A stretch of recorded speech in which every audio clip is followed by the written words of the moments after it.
حل للمشكلة السوداني، حل قضية السودان، حل المشكلة السياسي، حل المحور الخامس وهو السياسي وشكل الحكم. يجب أن تكون هناك حريات، وتم إطلاق الحريات.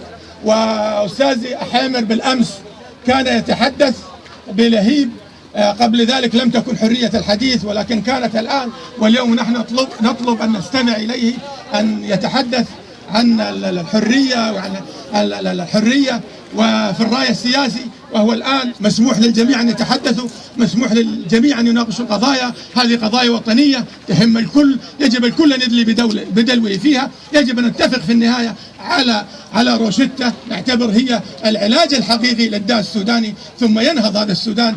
السودان لو لم يكن وطن له قوة ببنياته لم يصبر على حظر اقتصادي 25 عام، لكان انهار. ولكن السوداني قوي، ولو رفع هذا الاقتصاد الجائر عنه سوف ينهض ويكون من الدول العظمى. والسلام عليكم ورحمة الله تعالى.